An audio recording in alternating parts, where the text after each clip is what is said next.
بسم الله الرحمن الرحيم سيقول السفهاء من الناس ما ولاهم عن قبلتهم التي كانوا عليها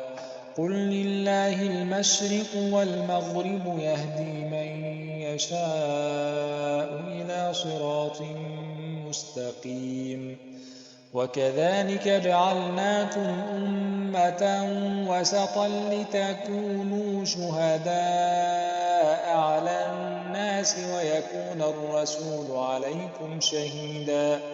وما جعلنا القبلة التي كنت عليها إلا لنعلم من يتبع الرسول ممن ينقلب على عقبيه وإن كانت لكبيرة إلا على الذين هدى الله وما كان الله ليضيع إيمانكم إن الله بالناس لرءوف رحيم قد نرى تقلب وجهك في السماء فلنولينك قبلة ترضاها فول وجهك شطر المسجد الحرام وحيث ما كنتم فولوا وجوهكم شطره وإن الذين أوتوا الكتاب ليعلمون أنه الحق من ربهم وما الله بغافل عما يعملون ولئن أتيت الذين أوتوا الكتاب بكل آية ما تبعوا قبلتك وما أنت بتابع قبلتهم وما بعضهم بتابع قبلة بعض ولئن اتبعت أهواءهم من بعد ما جاءك من العلم إنك إذا لمن الظالمين الذين آتيناهم الكتاب يعرفونه كما يعرفون أبناءهم وإن فريقا منهم ليكتمون الحق وهم يعلمون الحق من ربك فلا تكونن من الممترين ولكل وجهة هو موليها فاستبقوا الخيرات أينما تكونوا يأت بكم الله جميعا إن الله على كل شيء قدير ومن حيث خرجت فول وجهك شطر المسجد الحرام وإنه للحق من ربك وما الله بغافل عما تعملون ومن حيث خرجت فول وجهك شطر المسجد الحرام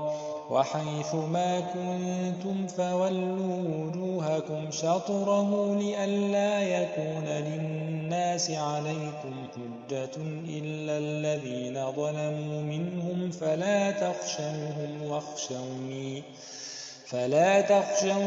واخشوني ولأتم نعمتي عليكم ولعلكم تهتدون كما أرسلنا فيكم رسولا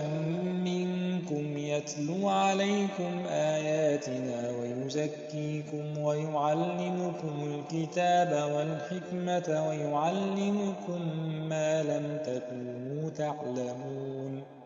فاذكروني أذكركم واشكروا لي ولا تكفرون يا أيها الذين آمنوا استعينوا بالصبر والصلاة إن الله مع الصابرين ولا تقولوا لمن يقتل في سبيل الله أموات بل أحياء ولكن لا تشعرون ولنبلونكم بشيء من الخوف والجوع ونقص من الأموال والأنفس والثمرات وبشر الصابرين الذين إذا أصابتهم مصيبة قالوا إنا لله وإنا إليه راجعون أولئك عليهم صلوات من ربهم ورحمة وأولئك هم المهتدون إن الصفا والمروة من شعائر الله فمن حج البيت أو اعتمر فلا جناح عليه أن يطوف بهما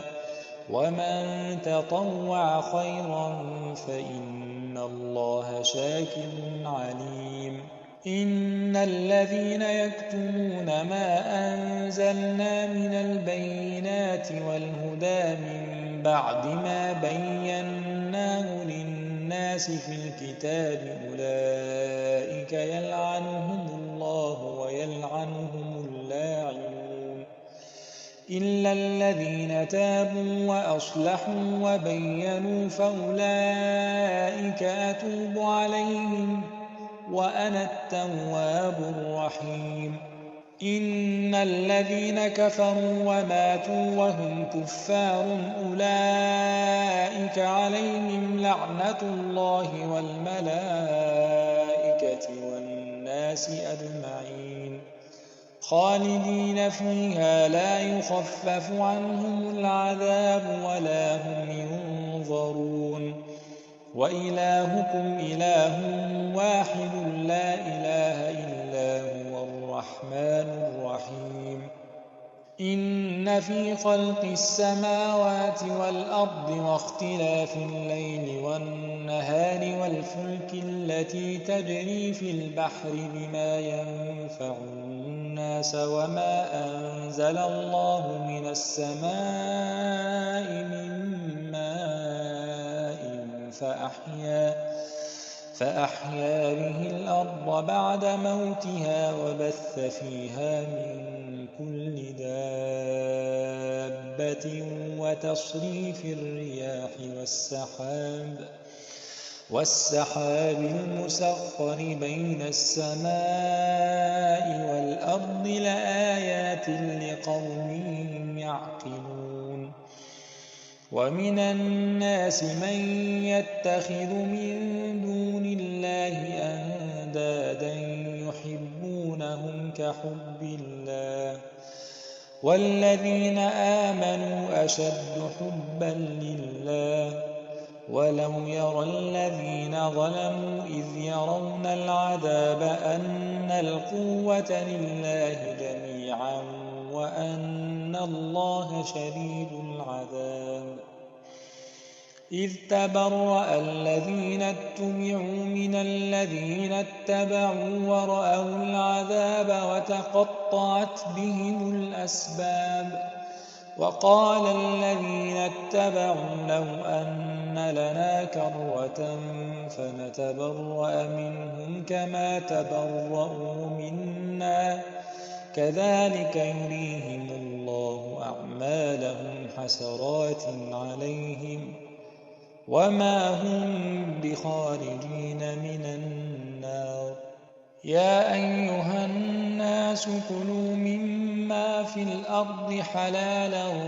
طيبا ولا تتبعوا خطوات الشيطان إنه لكم عدو مبين إنما يأمركم بالسوء والفحشاء وأن تقولوا على الله ما لا تعلمون وإذا قيل لهم اتبعوا ما أنزل الله قالوا بل نتبع ما ألفينا عليه آباءنا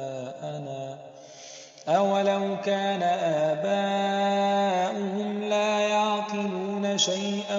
ولا يهتدون ومثل الذين كفروا كمثل الذي ينعق بما لا يسمع إلا دعاء ونداء صم بكم عمي فهم لا يعقلون يا يا أيها الذين آمنوا كلوا من طيبات ما رزقناكم واشكروا لله إن كنتم إياه تعبدون إنما حرم عليكم الميتة والدم ولحم الخنزير وما أهل به لغير الله فمن اضطر غير باغ ولا عاد فلا إثم عليه إن الله غفور رحيم إن الذين يكتمون ما أنزل الله من الكتاب ويشترون به ثمنا قليلا أولئك ما يأكلون في بطونهم إلا النار ولا يكلمهم الله يوم القيامة ولا يزكيهم ولهم عذاب أليم أولئك الذين اشتروا الضلالة بالهدى والعذاب بالمغفرة فما أصبرهم على النار ذلك بأن الله نزل الكتاب بالحق وإن الذين اختلفوا في الكتاب لفي شقاق بعيد ليس البر أن تولوا وجوهكم قبل المشرق والمغرب ولكن البر من آمن بالله واليوم الآخر والملائكة والكتاب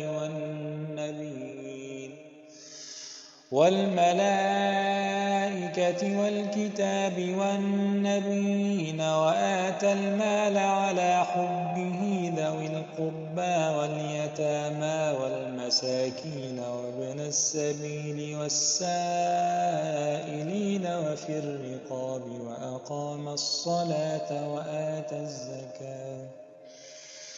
وأقام الصلاة وآتى الزكاة والموفون بعهدهم إذا عاهدوا والصابرين في البأساء والضراء وحين البأس أولئك الذين صدقوا وأولئك هم المتقون يا أيها الذين آمنوا كتب عليكم القصاص في القتلى الحر بالحر والعبد بالعبد والأنثى بالأنثى فمن عفي له من أخيه شيء فاتباع بالمعروف وأداء إليه بإحسان ذلك تخفيف من ربكم ورحمة فمن اعتدى بعد ذلك فله عذاب أليم ولكم في القصاص حياة يا أولي الألباب لعلكم تتقون كتب عليكم إذا حضر أحدكم الموت إن ترك خيرا الوصية للوالدين والأقربين بالمعروف حقا على المتقين فمن بدله بعدما سمعه فإنما إثمه على الذين يبدلونه إن الله سميع عليم فمن خاف من موص جنفا أو إثما فأصلح بينهم فلا إثم عليه إن الله غفور رحيم يا أيها الذين آمنوا كتب عليكم الصيام كما كتب على الذين من قبلكم لعلكم تتقون أياما معدودات فمن كان منكم مريضا أو على سفر فعدة من أيام أخر وعلى الذين يطيقونه فدية طعام مسكين فمن تطوع خيرا فهو خير له وأن تصوموا خير لكم إن كنتم تعلمون شهر رمضان الذي أنزل فيه القرآن هدى للناس وبينات من الهدى والفرقان فمن شهد منكم الشهر فليصمه ومن كان مريضا أو على سفر فعدة من أيام أخر يريد الله بكم اليسر ولا يريد بكم العسر ولتكملوا العدة ولتكبروا الله على ما هداكم ولعلكم تشكرون وإذا سألك عبادي عني فإني قريب أجيب دعوة الداع إذا دعان فليستجيبوا لي وليؤمنوا بي لعلهم يرشدون أحل لكم ليلة الصيام الرفث إلى نسائكم هن لباس لكم وأنتم لباس لهن علم الله أنكم كنتم تختانون أنفسكم فتاب عليكم وعفى عنكم فالآن باشروهن وابتغوا ما كتب الله لكم وكلوا واشربوا حتى يتبين لكم الخيط الأبيض من الخيط الأسود من الفجر ثم أتموا الصيام إلى الليل ولا تباشروهن وأنتم عاكفون في المساجد تلك حدود الله فلا تقربوها كذلك يبين الله آياته للناس لعلهم يتقون ولا تأكلوا أموالكم بينكم بالباطل وتدلوا بها إلى الحكام لتأكلوا فريقا من أموال الناس بالإثم وأنتم تعلمون يسألونك عن الأهلة قل هي مواقيت للناس والحج وليس البر بأن تأتوا البيوت من ظهورها ولكن البر من اتقى وأتوا البيوت من أبوابها واتقوا الله لعلكم تفلحون وقاتلوا في سبيل الله الذين يقاتلونكم ولا تعتدوا إن الله لا يحب المعتدين واقتلوهم حيث ثقفتموهم وأخرجوهم من حيث أخرجوكم والفتنة أشد من القتل ولا تقاتلوهم عند المسجد الحرام حتى يقاتلوكم فيه فإن قاتلوكم فاقتلوهم كذلك جزاء الكافرين فإن انتهوا فإن الله غفور رحيم وقاتلوهم حتى لا تكون فتنة ويكون الدين لله فإن انتهوا فلا عدوان إلا على الظالمين الشهر الحرام بالشهر الحرام والحرمات قصاص فمن اعتدى عليكم فاعتدوا عليه بمثل ما اعتدى عليكم واتقوا الله واعلموا أن الله مع المتقين وأنفقوا في سبيل الله ولا تلقوا بأيديكم إلى التهلكة وأحسنوا إن الله يحب المحسنين وأتموا الحج والعمرة لله فإن أحصرتم فما استيسر من الهدي ولا تحلقوا رؤوسكم حتى يبلغ الهدي محله فمن كان منكم مريضا أو به أذى من رأسه ففدية من صيام أو صدقة أو نسك فإذا أمنتم فمن تمتع بالعمرة إلى الحج فما استيسر من الهدي فمن لم يرد فصيام 3 أيام في الحج و7 إذا رجعتم تلك 10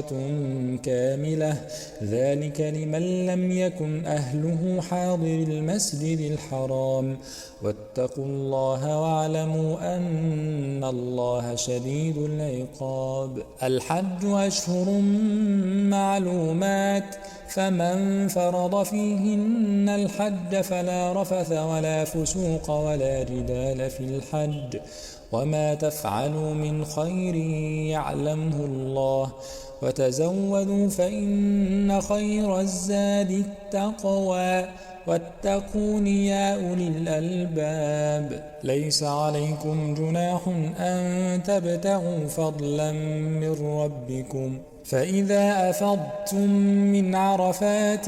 فاذكروا الله عند المشعر الحرام واذكروه كما هداكم وإن كنتم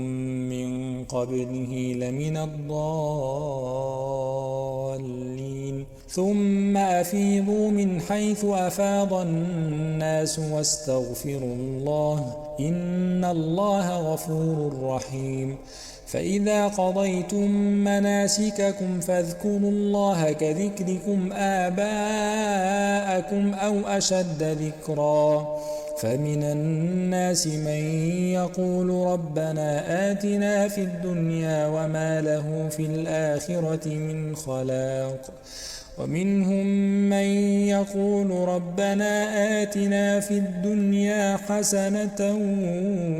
وفي الآخرة حسنة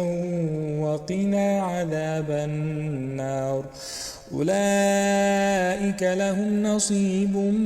مما كسبوا والله سريع الحساب. واذكروا الله في أيام معدودات فمن تعجل في يومين فلا إثم عليه ومن تأخر فلا إثم عليه لمن اتقى واتقوا الله واعلموا أنكم إليه تحشرون. ومن الناس من يعجبك قوله في الحياة الدنيا ويشهد الله على ما في قلبه وهو ألد الخصام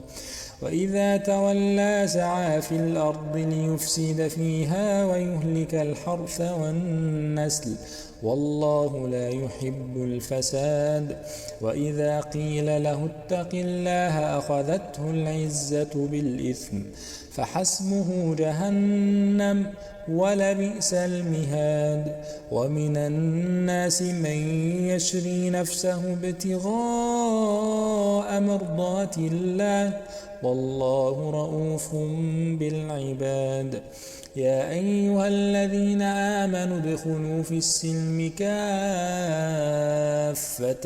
ولا تتبعوا خطوات الشيطان إنه لكم عدو مبين. فإن زللتم من بعد ما جاءتكم البينات فاعلموا أن الله عزيز حكيم. هل ينظرون إلا أن يأتيهم الله في ظلل من الغمام والملائكة وقضي الأمر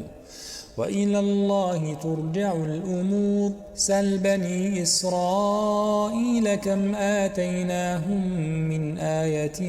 بينة ومن يبدل نعمة الله من بعد ما جاءته فإن الله شديد العقاب. زين للذين كفروا الحياة الدنيا ويسخرون من الذين آمنوا والذين اتقوا فوقهم يوم القيامة والله يرزق من يشاء بغير حساب. كان الناس أمة واحدة فبعث الله النبيين مبشرين ومنذرين وأنزل معهم الكتاب بالحق ليحكم بين الناس فيما اختلفوا فيه وما اختلف فيه إلا الذين أوتوه من بعد ما جاءتهم البينات بغيا بينهم فهدى الله الذين آمنوا لما اختلفوا فيه من الحق بإذنه والله يهدي من يشاء إلى صراط مستقيم. أم حسبتم أن تدخلوا الجنة ولما يأتكم مثل الذين خلوا من قبلكم مستهم البأساء والضراء وزلزلوا حتى يقول الرسول والذين آمنوا معه متى نصر الله ألا إن نصر الله قريب يسألونك ماذا ينفقون قل ما أنفقتم من خير فللوالدين والأقربين واليتامى والمساكين وابن السبيل وما تفعلوا من خير فإن الله به عليم كتب عليكم القتال وهو كره لكم وعسى أن تكرهوا شيئا وهو خير لكم وعسى أن تحبوا شيئا وهو شر لكم والله يعلم وأنتم لا تعلمون يسألونك عن الشهر الحرام قتال فيه قل قتال فيه كبير وصد عن سبيل الله وكفر به والمسجد الحرام وإخراج أهله منه أكبر عند الله والفتنة أكبر من القتل ولا يزالون يقاتلونكم حتى يردوكم عن دينكم إن استطاعوا ومن يرتد منكم عن دينه فيمت وهو كافر فأولئك حبطت أعمالهم في الدنيا والآخرة وأولئك أصحاب النار هم فيها خالدون إن الذين آمنوا والذين هاجروا وجاهدوا في سبيل الله أولئك يرجون رحمة الله والله غفور رحيم يسألونك عن الخمر والميسر قل فيهما إثم كبير ومنافع للناس وإثمهما أكبر من نفعهما ويسألونك ماذا ينفقون قل العفو كذلك يبين الله لكم الآيات لعلكم تتفكرون في الدنيا والآخرة ويسألونك عن اليتامى قل إصلاح لهم خير وإن تخالطوهم فإخوانكم والله يعلم المفسد من المصلح ولو شاء الله لأعنتكم إن الله عزيز حكيم ولا تنكحوا المشركات حتى يؤمنوا ولأمة مؤمنة خير من مشركة ولو أعجبتكم ولا تنكحوا المشركين حتى يؤمنوا ولعبد مؤمن خير من مشرك ولو أعجبكم أولئك يدعون إلى النار والله يدعو إلى الجنة والمغفرة بإذنه ويبين آياته للناس لعلهم يتذكرون ويسألونك عن المحيض قل هو أذى فاعتزلوا النساء في المحيض ولا تقربوهن حتى يطهرن فإذا تطهرن فأتوهن من حيث أمركم الله إن الله يحب التوابين ويحب المتطهرين نساؤكم حرث لكم فأتوا حرثكم أنى شئتم وقدموا لأنفسكم واتقوا الله واعلموا أنكم ملاقوه وبشر المؤمنين ولا تجعلوا الله عرضة لأيمانكم أن تبروا وتتقوا وتصلحوا بين الناس والله سميع عليم لا يؤاخذكم الله باللغو في أيمانكم ولكن يؤاخذكم بما كسبت قلوبكم والله غفور حليم. للذين يؤلون من نسائهم تربص 4 أشهر فإن فاءوا فإن الله غفور رحيم. وإن عزموا الطلاق فإن الله سميع عليم. والمطلقات يتربصن بأنفسهن 3 قروء ولا يحل لهن أن يكتمن ما خلق الله في أرحامهن إن كن يؤمن بالله واليوم الآخر وبعولتهن أحق بردهن في ذلك إن أرادوا إصلاحا ولهن مثل الذي عليهن بالمعروف وللرجال عليهن درجة والله عزيز حكيم. الطلاق 2 فإمساك بمعروف أو تسريح بإحسان ولا يحل لكم أن تأخذوا مما آتيتموهن شيئا إلا أن يخافا ألا يقيما حدود الله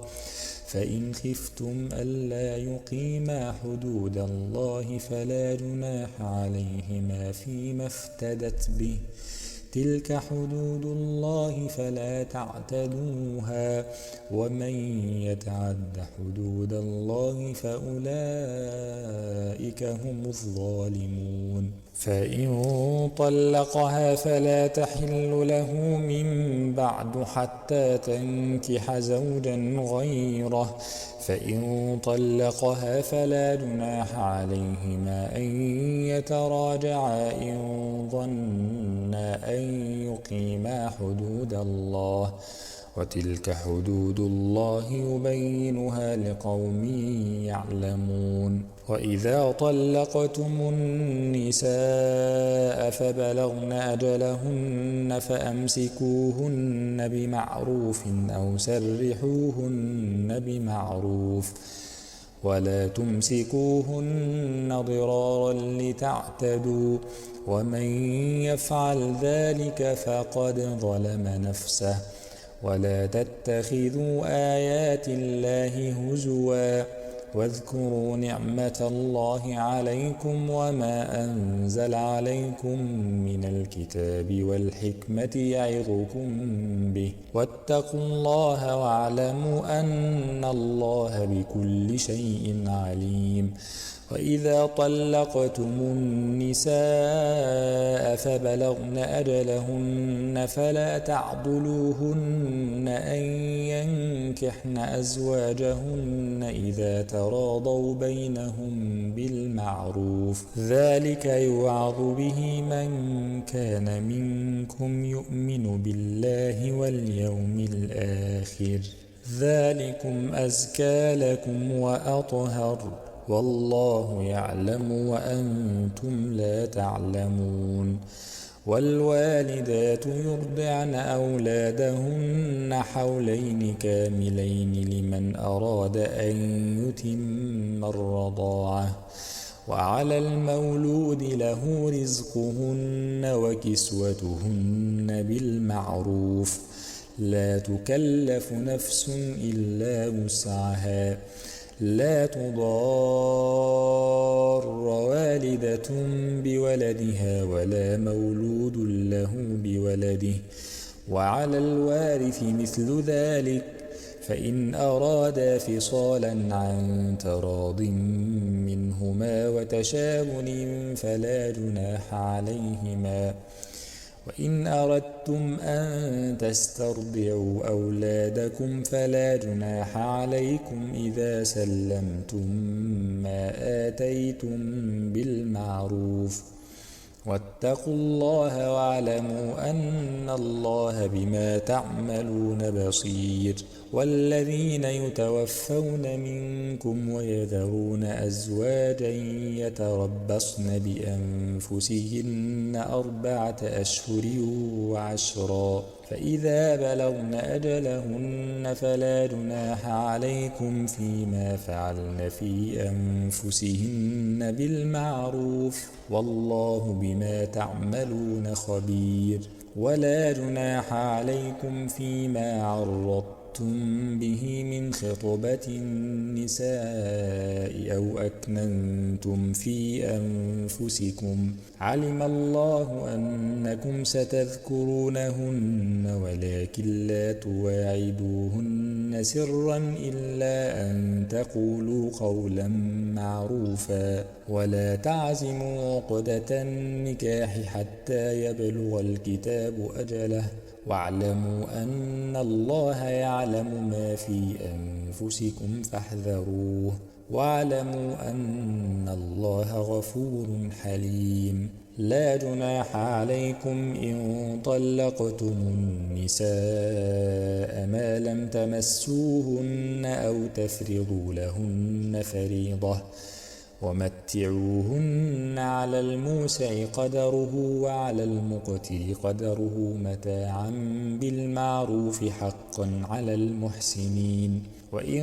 طلقتموهن من قبل أن تمسوهن وقد فرضتم لهن فريضة فنصف ما فرضتم إلا أن يعفون أو يعفو الذي بيده عقدة النكاح،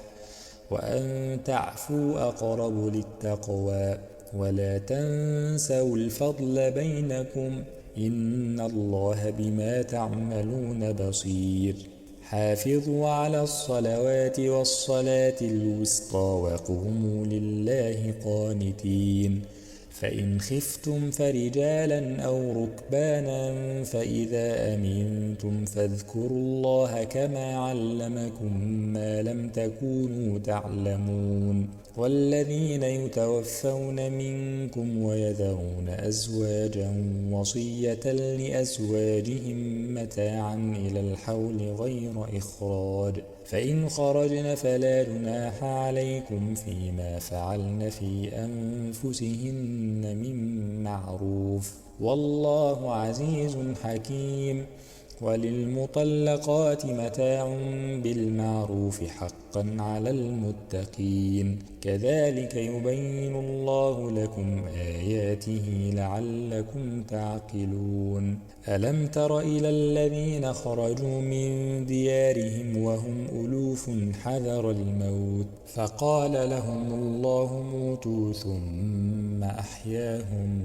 إن الله لذو فضل على الناس ولكن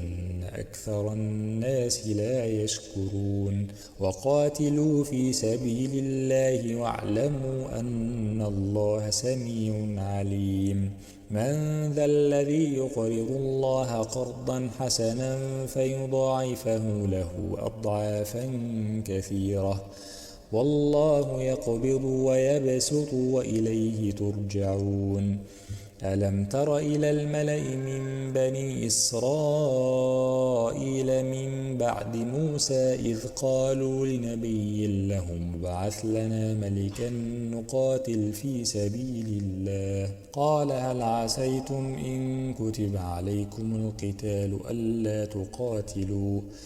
قالوا وما لنا ألا نقاتل في سبيل الله وقد أخرجنا من ديارنا وأبنائنا، فلما كتب عليهم القتال تولوا إلا قليلا منهم، والله عليم بالظالمين. وقال لهم نبيهم إن الله قد بعث لكم طالوت ملكا، قالوا أنى يكون له الملك علينا ونحن أحق بالملك منه ولم يؤت سعة من المال، قال إن الله اصطفاه عليكم وزاده بسطة في العلم والجسم والله يؤتي ملكه من يشاء والله واسع عليم. وقال لهم نبيهم إن آية ملكه أن يأتيكم التابوت فيه سكينة من ربكم وبقية مما ترك آل موسى وآل هارون تحمله الملائكة إن في ذلك لآية لكم إن كنتم مؤمنين. فلما فصل طالوت بالجنود قال إن الله مبتليكم بنهر فمن شرب منه فليس مني ومن لم يطعمه فإنه مني إلا من اغترف غرفة بيده فشربوا منه إلا قليلا منهم. فلما جاوزه هو والذين آمنوا معه قالوا لا طاقة لنا اليوم بجالوت وجنوده. قال الذين يظنون أنهم ملاقو الله كم من فئة قليلة غلبت فئة كثيرة بإذن الله والله مع الصابرين. ولما برزوا لجالوت وجنوده قالوا ربنا أفرغ علينا صبرا وثبت أقدامنا وانصرنا على القوم الكافرين. فهزموهم بإذن الله. وقتل داود جالوت وآتاه الله الملك والحكمة وعلمه مما يشاء ولولا دفع الله الناس بعضهم ببعض لفسدت الأرض ولكن الله ذو فضل على العالمين. تلك آيات الله نتلوها عليك بالحق وإنك لمن المرسلين.